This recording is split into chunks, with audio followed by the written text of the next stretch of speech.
मुंबई दहशतगर्दाना हमलों की कड़वी यादों को 13 साल गुजरने के साथ ही कांग्रेस के एक लीडर ने उस वक्त की मरकजी हुकूमत की नजरअंदाजी पर तलखी का इजहार किया है।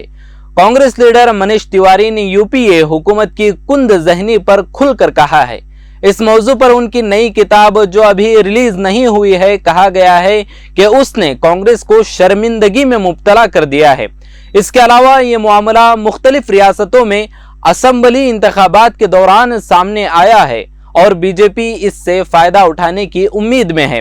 इसी 1 दिसंबर को रिलीज होने वाली मनीष तिवारी की किताब 10 flash points 20 years national security situations that impact India में यूपीए हुकूमत की लापरवाहियों को बयान किया गया है।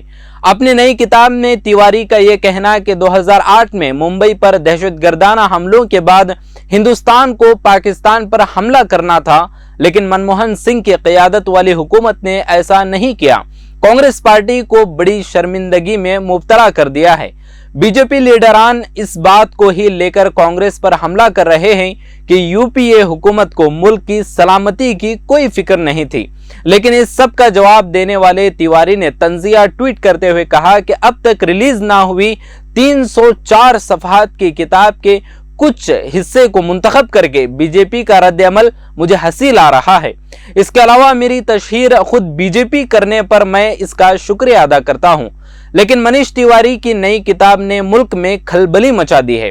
अगर बीजेपी इसके पेश नज़र सियासत करते हुए आने वाले असेंबली इंतखाबात में कांग्रेस के वोट पर ज़र्ब लगाए तो कोई ताज्जुब की बात ना होगी। डाइजेस्ट चैनल पर क्लिक करके सब्सक्राइब करें।